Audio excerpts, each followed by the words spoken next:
This is the 11th and last sermon in the marriage series. I appreciate the many comments that I've received and the encouragement, and I hope that this is a great help to your marriage or future marriage or whatever. What we are preaching today, What God Hath Joined Together, and I guess the subtitle of that would be The Marriage Bed. So let's have a word of prayer and we will preach this. Let me just tell you this. You know, I've already preached this once today in the early service, and it's all right. You know, it's just there's a couple strange dynamics, and it's going to be all right. You're going to make it through. And I'll just tell you, nobody slept in the morning service. That was a positive thing. Nobody would make eye contact with. When I'm looking at you, I'm not looking at you. I'm thinking about the sermon. All right, I'm not trying to get a point across to you, especially in sermons like this. Please understand. All right. So let's go to the Lord, and I know He'll take care of things. Father, I pray You would bless this as You did already once. I do pray, oh God, that You would let Your word speak.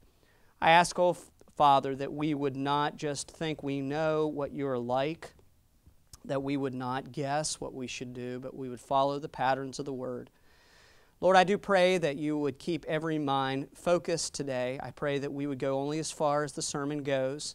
I ask, Lord, that the point would be driven home in marriages, and I ask, oh God, that You would just exalt Yourself and the pleasure that You intended in marriage. I pray, oh God, that You would do great things, Lord, in the couples of Lighthouse Baptist Church, not just by this series, but the ongoing preaching of the Word. We love You. We thank You for the pleasure that we have in Christ. In His name we pray. Amen. It's impossible to try to thoroughly cover the idea of marriage when you're preaching through a series like this and not to deal with sexual relationships in marriage. You really can't and you really shouldn't. And the interesting thing is that God is not silent on the issue. He has put these things very clearly in the Bible, and frankly, people of any age that are reading their Bible can read these things as well. God was not silent. The Bible is far from silent on this very important part of marriage, and I must not be silent as your pastor from this pulpit just because, for instance, it's uncomfortable to preach or it's uncomfortable to hear. It's really unfortunate in our history, in the corner of Christianity that we reside in, fundamentalism or conservative Christianity, whatever you want to call it, that this subject has been ignored.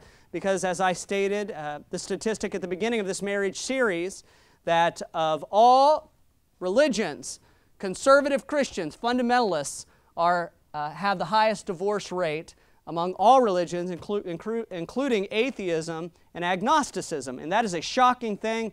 It's a very reputable source.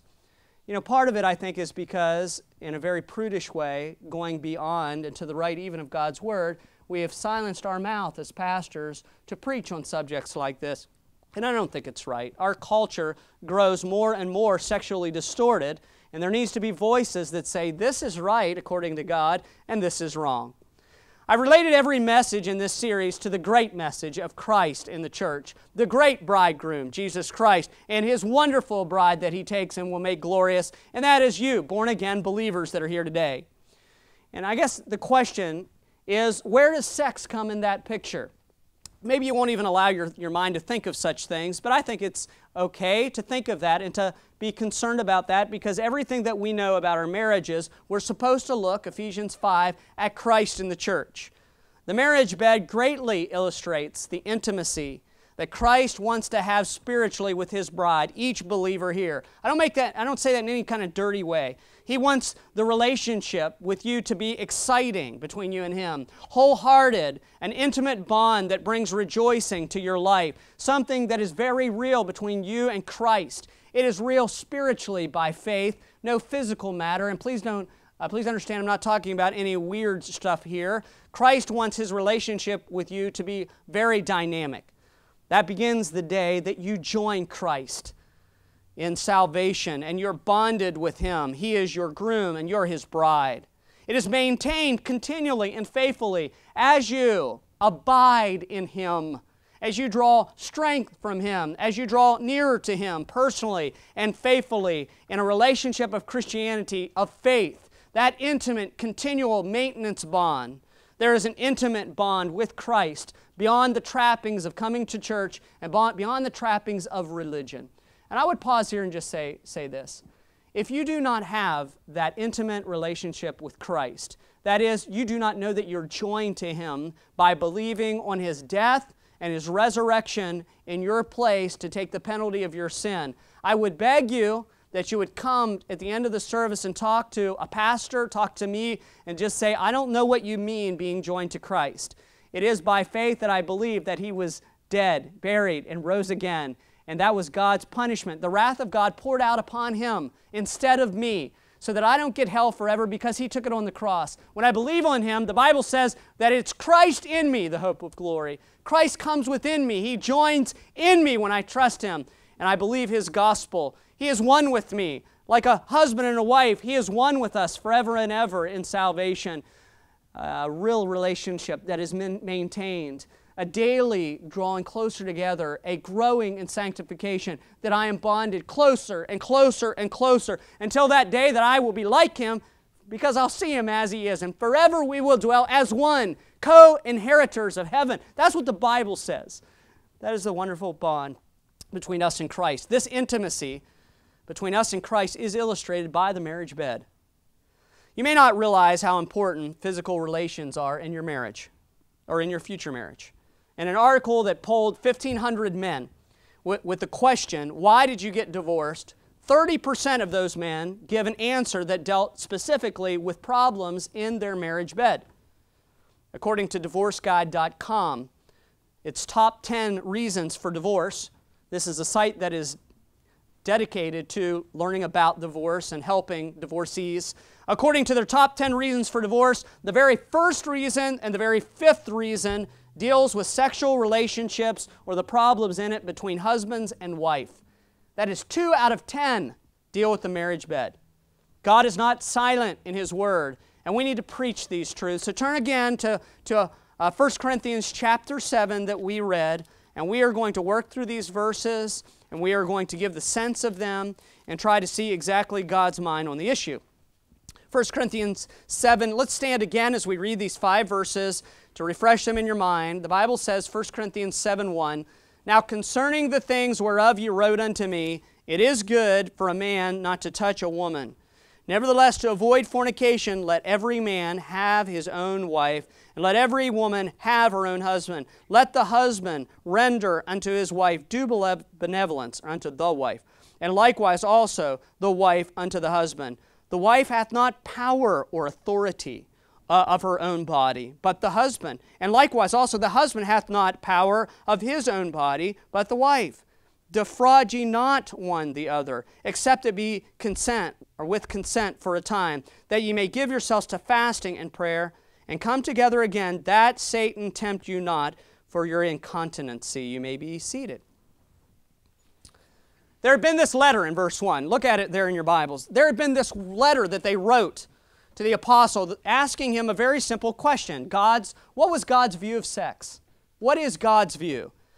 Corinth, the place where these people lived, was a very sensual city. It was probably the most sensual city, or one of them at the time. There was open prostitution. There was encouraged fornication. There was even within the religious system, the most popular religious system that dwelt in Corinth, there was religious prostitutes. There were idolatry, that you practiced religion by being with one of these priestesses. This city would be like our modern San Francisco with encouraged sexual openness and immorality. Some new believers that were coming out of this really struggled with coming away from fornication. We see that in the book itself that is written in chapter 5. Remember the big discipline situation they had? There was really strange fornication going on between relatives even. We see this in chapter 6. If you look, take your eyes and scan up about 10 verses. The whole discussion there is about joining with a harlot. We'll hit that a little bit later. But they had a lot of struggles in Corinth about immorality and sex and these kind of things. Others within the church seemed to make a great swing of overreaction against immorality. After they were saved and they'd come away from the fornication, they began teaching that all physical relations are wrong. Even in marriage, you should not have physical relations. of any type. But God straightens them out here, both sides. And He straightens them out. Notice what He says. He says in the middle of the verse, he wrote this letter to me, he asked this question. By inspiration, Paul says, "It is good for a man not to touch a woman." God chose the word touch here very specifically. It is a word that means to touch in a way that starts or kindles or sparks a fire. It begins something. These two mentioned, obviously, the question, and in verse number 1, they're not married. It's referring to beginning feelings that would ultimately lead to fornication. And God carefully doesn't just say straight out, don't fornicate. He doesn't say it that way. He shows that there is a progression of touching that kindles the fire that ends up in a blaze that you had never intended. You know, I think it's notable to stop and to think about that for a moment, that God designed it that way. You know, most couples that fall outside of marriage, in fornication, they never intended it to end up that way. They never intended to deal with the guilt of that. They never intended to bear that, and they didn't know that it was going to head that direction. But you got to understand that God created us a certain way as beings. He encouraged, or He put within us these desires, and they were to be carried out a certain way. And by the way, I would just say this about it's good for a man not to touch a woman. That is why you shouldn't let your teenage son or daughter hug or touch or pet or snuggle or whatever. Or you singles as well. There's not a time limit on this, by the way. It is not good. It kindles a fire that is meant for marriage. It can't be lawfully finished. God designed touch to start, to begin, and those feelings to begin. And He did not design for them to be quenched. He meant for them to be fulfilled within the marriage bed. And I would just say, as I just said just a second ago, there's not a time limit on this. In our previous ministry, we dealt with a couple. They were senior saints. I mean, they were in their late 70s. And we had to call them in because they were dating. They had been widower, and they were dating, and they were touching liberties that they should not have taken, and their justification was, well, I was married for 45 years, and I experienced everything. No, listen, it is good for a man not to touch a woman, and I'm going to leave it at that. There we go. God is making it clear that any unmarried touch that could kindle feelings in the opposite sex is not good. That goes for everyone. Do not touch in a familiar way those who are not your spouse. Our society is very touchy, touchy, and we act like that doesn't do anything, except God says it does. The old song, "It only takes a spark to get a fire going." That's true of imaginations with each other, someone that's not your wife as well, or your husband as well. It's good for a man not to touch a woman, to kindle anything. Now notice God gives a solution for that. It's in verse number 2. "Nevertheless, to avoid fornication, let every man have his own wife, and vice versa." God gives a solution. Some of you may wonder, those of you who are very sharp, wonder why there needs to be any solution at all to the command. Why can't we just make that command, don't touch the opposite gender if you're not married to them, and just leave it at that? God doesn't leave it at that. Why? Unless you are in the category, verse number 7, look please there, verse number 7, the middle about proper gift. Unless you're in the category, verse number 7, and do have a gift called the gift of celibacy, God has designed you to be a sexual being. You were designed that way by God. It was His pleasure to give you those pleasures. God intended it. He designed that. And so it's not just giving a command, don't touch. There needs to be a way to fulfill God's design within you. That's not dirty. It's not bad in any way to say that. It is the truth. And frankly, you can't ignore that. Women need that physical love, to be held and embraced and touched and feel needed and wanted and beautiful and desired and supported and bonded with in the marriage bed. Men need physical love because of that epic sexual drive God put within every one of us. There is a fire-breathing dragon of lust within every man. It is part of their ego. It is part of their identity. The physical and chemical makeup of their body, God made it that way, and it needs to be satisfied in a godly manner. God says to avoid fornication. To avoid fornication. You see that up there, verse 2?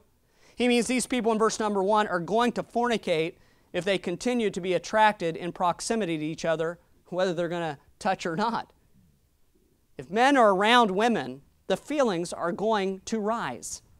If attracted people are in the same proximity, feelings are going to rise. That is natural. Men are attracted to women, and vice versa. This is a reality, and it's not just a convenient switch of a command that you can turn on and turn off. We need to realize this and be honest about it. God knew this, and He made a plan for that. And by the way, let me just say this. If you'll scan up to verse number 9, but if they cannot contain, let them marry, for it is better to marry than to burn. This is the reason that verse number 9 makes it clear that long courtship probably is not the best thing for most people. Long-term proximity between attracted people equals fire in the passage. It is better to marry than to burn. There is not a man, you may shock you, but there is not a man in here that is not regularly tempted by lust. Not one man. If you men would be honest with your wives and be honest with me in a private setting, you would all admit that every one of us has this same temptation. So to avoid those desires that He has placed inside of us turning to sin, God instructs men to do something and women to do something, not just men. Notice what it says, nevertheless, verse 2, to avoid fornication, let every man have his own wife, and let every woman have her own husband. He instructs to have your own wife and every woman to have her own husband. The have here does not just mean possession. It doesn't mean just get a wife. It means have a wife. It means have a husband. And in context, it's very clear in the verses following, it's talking about physical relations within marriage. You are to have your spouse intimately.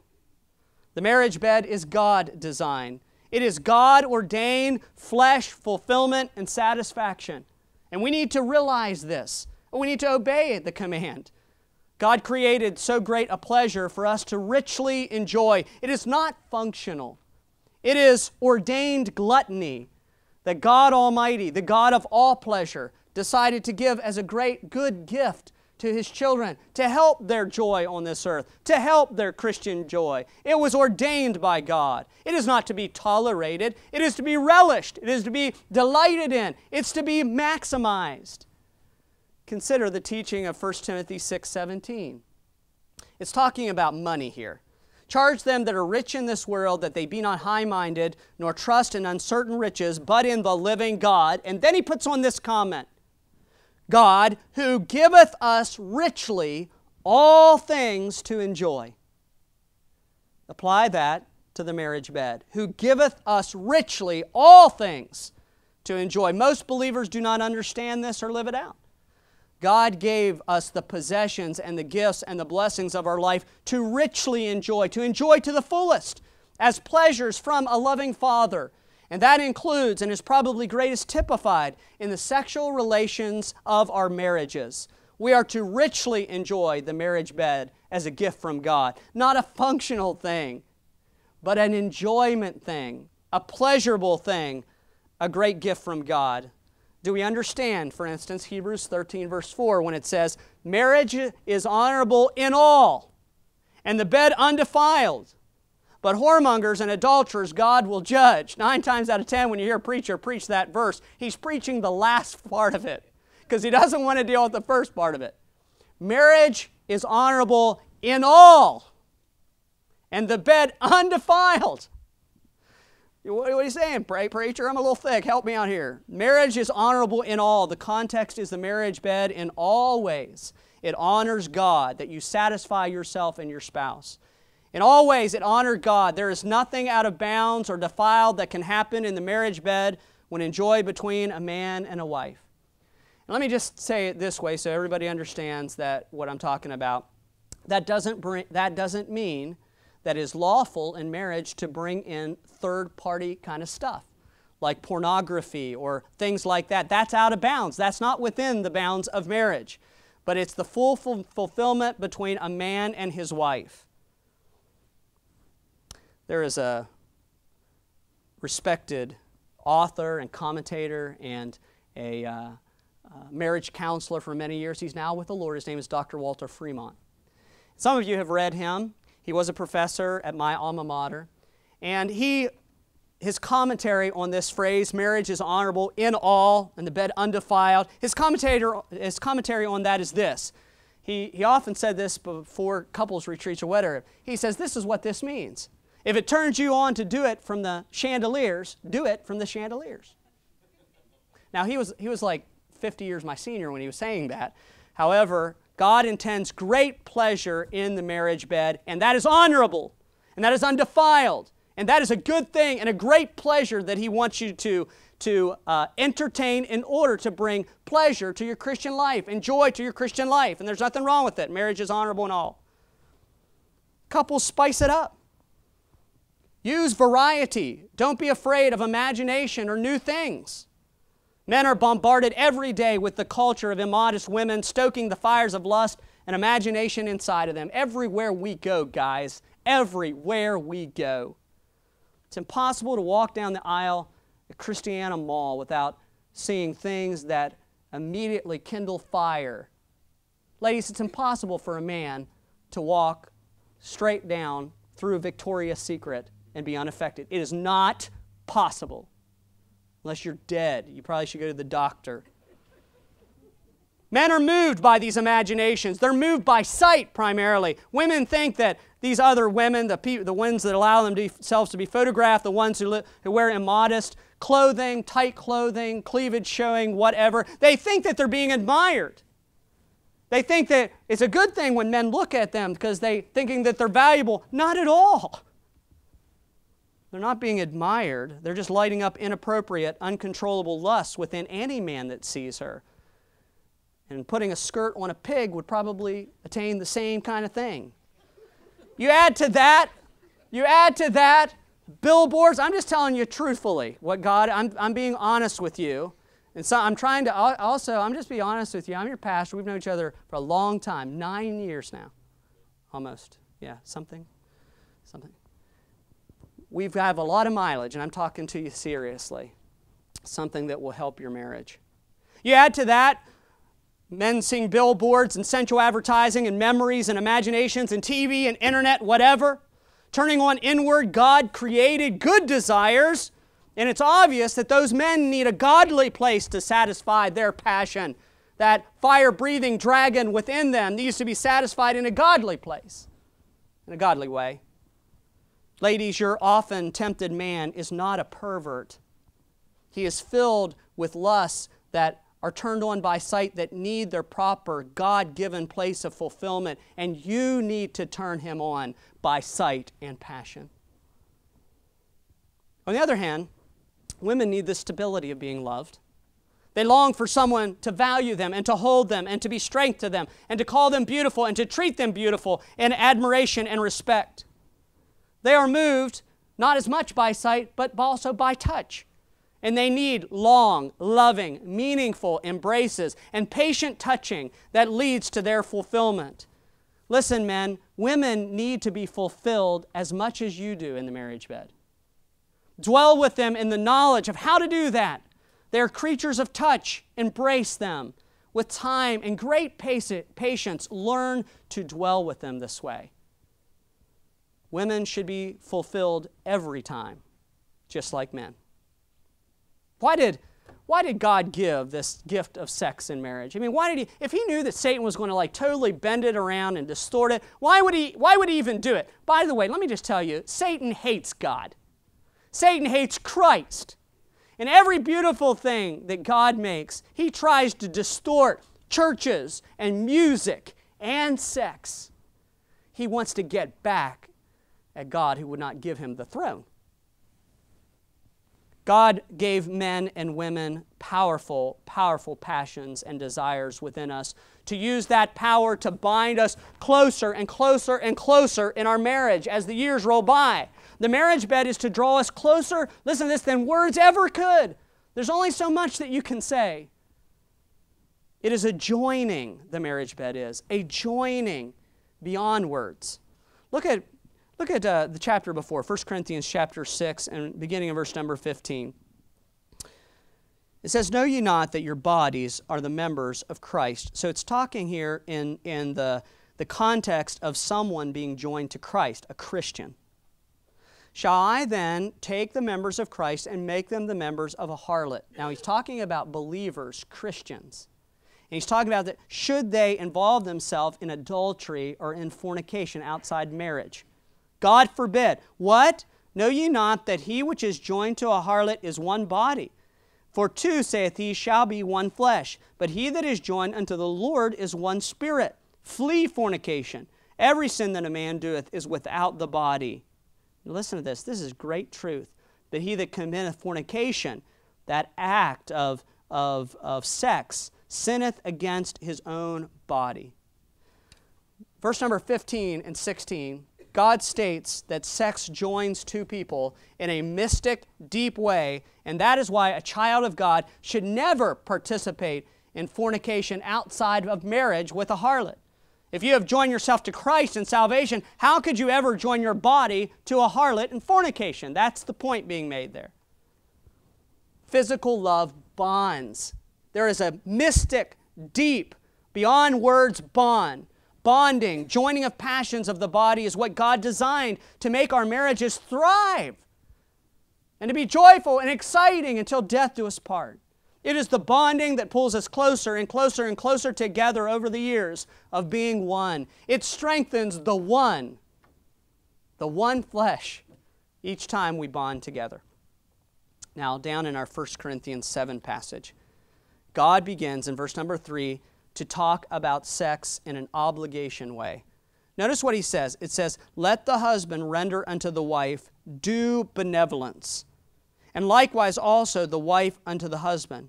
The wife hath not power of her own body, but the husband, and likewise also the husband hath not power of his own body, but the wife. So here is this obligation talk. It's not obligation like in the very boring kind of way, I'm obligated. It's obligated that my wife, my husband, whatever your context is, they have pleasures that have been given to them. It is their right to have them before God in marriage, and I owe them to fulfill those pleasures that encourage their Christian life. He likens it to payment, to debt, to something that is due in the verses, and I think you saw that. God says here that you both owe each other this pleasure, this bonding enjoyment. God says render or repay, the Bible says, look at the verses, due benevolence. That's a real nice way to say sexual kindness that you owe to each other. God established this debt as part of marriage. And I'm just going to say that He takes away the opportunity to say, no, I'm not going to obey that. Your spouse is owed these pleasures by God's hand. When you're not regularly fulfilling your debt, making payments on the debt, you're sinning against God. It's more than a relationship thing. It's a God thing. He is the one that established the mortgage, or however you want to think about the debt. He is the one that said, this is what you owe each other, and you need to obey me, and you need to carry it out. Okay, this is something that I know is going to bring you great pleasure, and it's going to make your marriage bond closer and closer and closer. You need to obey me. You say, well, great. You know, I see this word at the end of verse number 5, incontinency, talking about regularity kind of things. Different way, obviously, than we talk about it. What does regular mean? What does making regular payments at the marriage bed mean? What does that mean? Well, verse number 4 says, whenever the spouse wants it. You do not have the authority over your own body. Whenever the spouse wants it. Notice the authority of our body belongs to the other. Look at verse 4. The wife hath not power or authority of her own body, but the husband.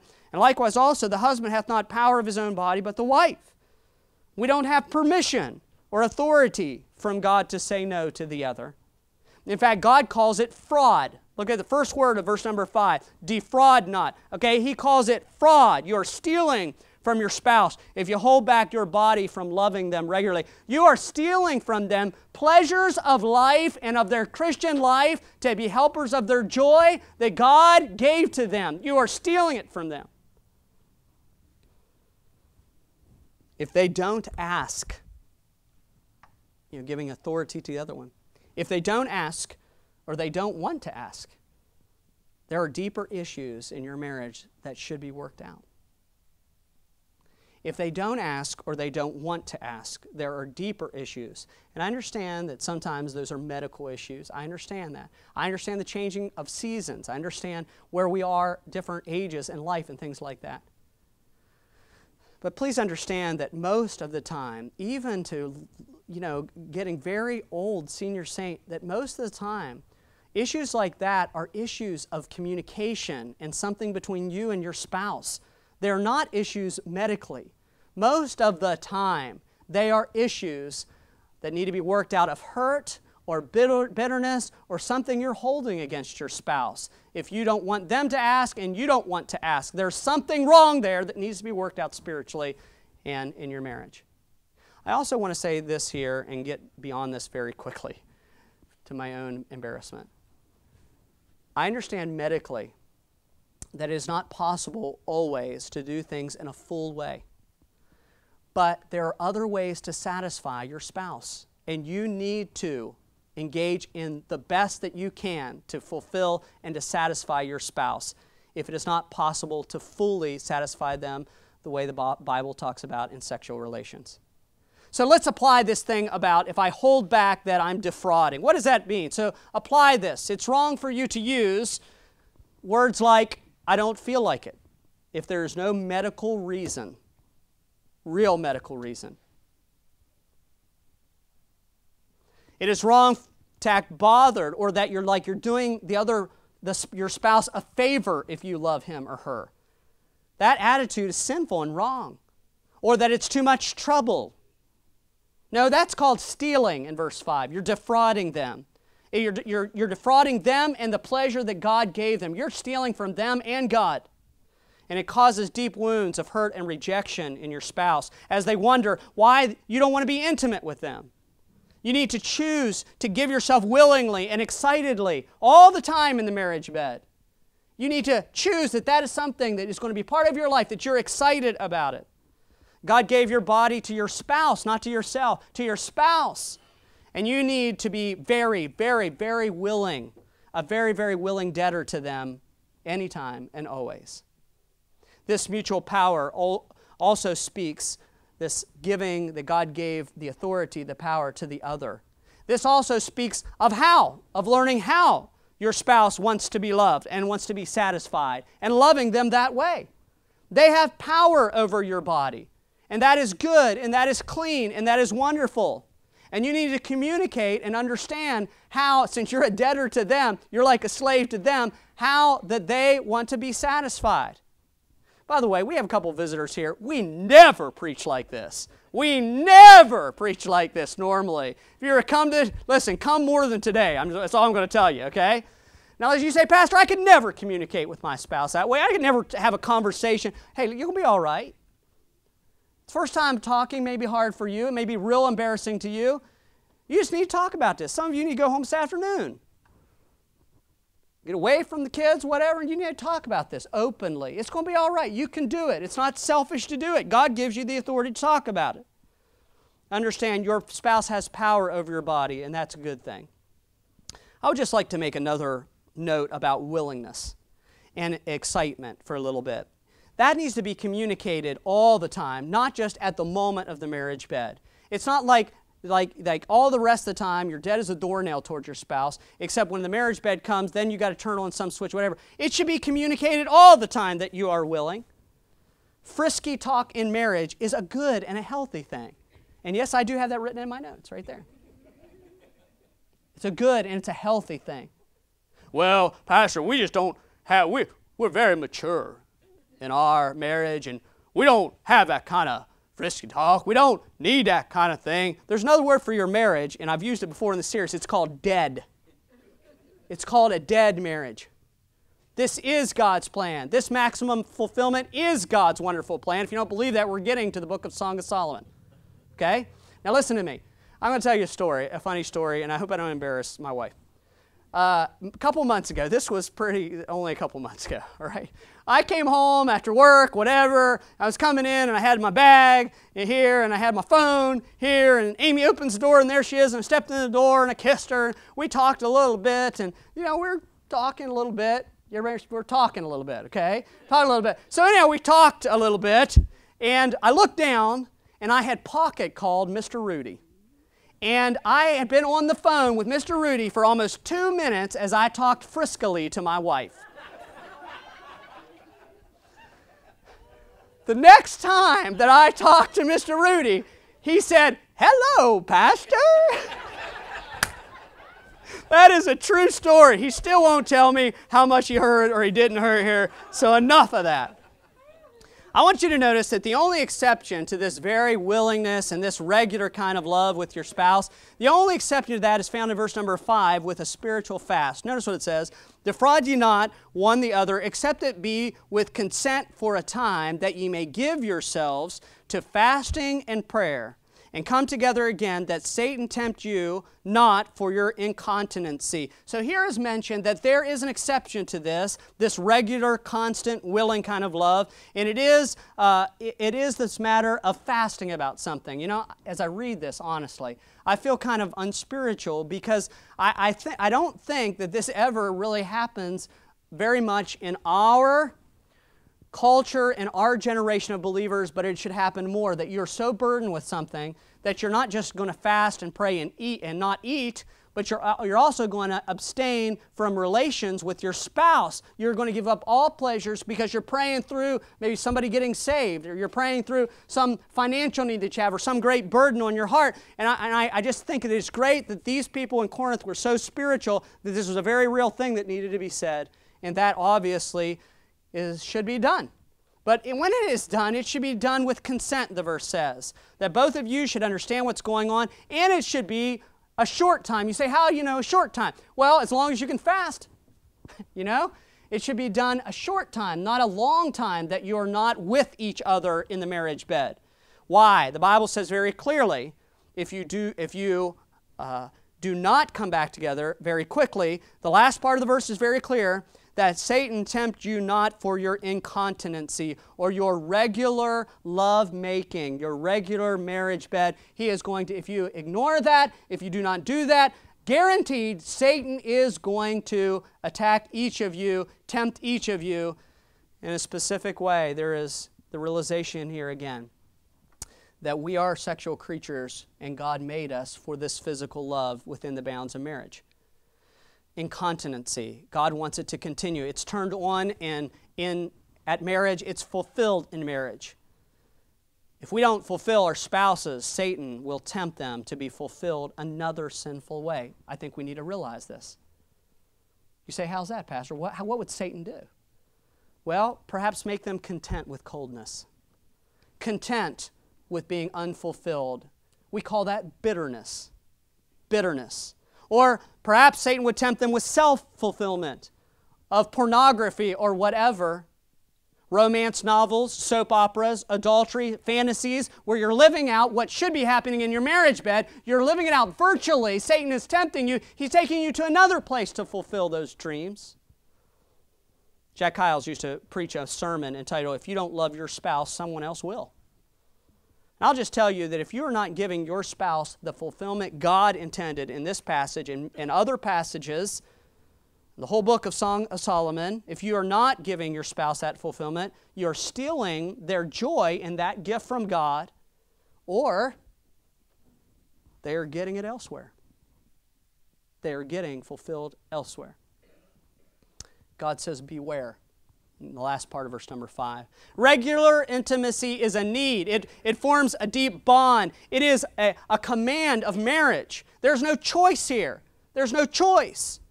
And frankly, in counseling couples over the years, there is a terrible amount of disobedience to God happening in the marriage bed, of incontinency for one reason or another. Non-regularity. It is a disobedience. It is as disobedient as murdering someone, as taking the Lord's name in vain, as lying. It's disobedience.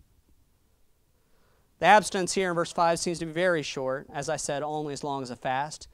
I believe that as a marriage counselor, that coldness in the marriage bed for any length of time hurts your marriage and opens you up at best to bitterness and at worst to infidelity. I want to close this marriage series. We'll preach to singles next week by having you turn to the book of Song of Solomon. Song of Solomon. It is behind Isaiah, by the way. That helps me out a lot. Right before Isaiah. I'm not going to embarrass you by reading graphic portions from this passage. I certainly could from the book of Song of Solomon. I will encourage you to understand that God put them in the Bible for you to read. But I would tell you that in preparation for this sermon that I read all 7 chapters of Song of Solomon and meditated on it for a good amount of time, trying to understand the reasons that God wrote it. It's right before Isaiah. Here, a lot of things. Isaiah is before Jeremiah. Jeremiah is before Lamentations. That's before Ezekiel and Daniel. Eventually you'll get to Revelation. As you read through this Song of Solomon, I'm convinced that this whole book was written first to teach married couples that God wants maximum satisfaction and exhilaration in your marriage bed. That is His intention. That is why He made it. That is why He designed you as a sexual being. It is secondly a spiritual picture of the intimacy and love between Christ our Savior and ourselves. That He wants to be near us and that we want to be near Him. That wonderful spiritual love. I want to share with you in closing today some 7 simple bullet points that you are to apply to your marriage bed immediately. Now let me just say this. You say, what in the world, why should we take any information from a polygamous man like Solomon giving us instruction about our marriages? I think there's a great point there, but I think what you need to see that in the book, it refers to second party as Solomon. Solomon is not the groom here, okay? In fact, what it looks like very clearly to me is that Solomon, who is a polygamist, is looking at a young married couple and observing what wonderful monogamous love they have between themselves. They are not interested in anyone else. They are only interested in themselves, in each other. They are totally satisfied. And as Solomon had his hundreds of cucumbers and concubines and wives and all of that, he looks at this and says, this is God's way. This is the best way.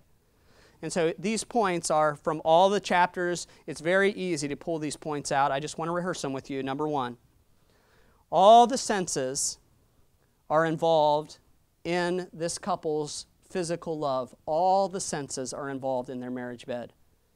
Touch, sight, smell, taste, sound. All of them are found in this book. Number 2.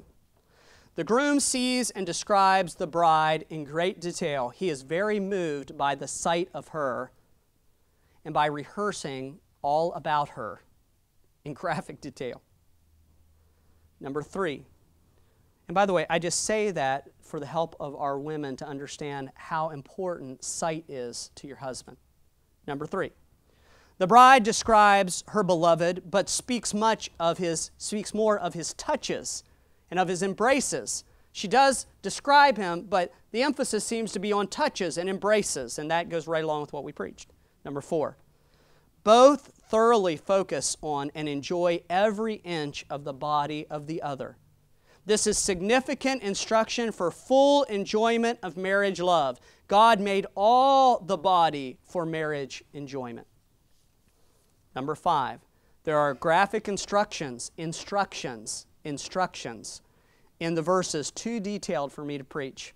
And I encourage every married couple to read through it and find those detailed instructions for your marriage bed. Number 6, they do not love each other for function or obligation. They love each other passionately with great delight and forethought and great patience. And I want to show you this. Look over in chapter 4 and verse number 9. I want to read this portion to you. It says, Thou hast ravished my heart. The Song of Solomon 4, verse 9. Thou hast ravished my heart, my sister, my spouse. 2 places here he refers to his spouse as his sister. This is not any kind of weird inbreeding thing. This is talking about the friendship that they had, the very pure communication, the closeness that he had to his spouse. Thou hast ravished my heart, my sister, my spouse. Thou hast ravished my heart with one of thine eyes, with the one chain of thy neck. How fair is thy love, my sister, my spouse. How much better is thy love than wine, the smell of thine ointments than all spices. Thy lips, O my spouse, drop as the honeycomb. Honey and milk are under thy tongue, and the smell of thy garments is like the smell of Lebanon. A garden enclosed is my sister, my spouse. A spring shut up, a fountain sealed. The plants Thy plants are an orchard of pomegranates, with pleasant fruits, camphor, and with spikenard and saffron, calamus and cinnamon, with all trees of frankincense, myrrh and aloes, with all the chief spices, a fountain of gardens, a well of living waters, and streams from Lebanon. Awake, the bride speaks. That was the groom talking.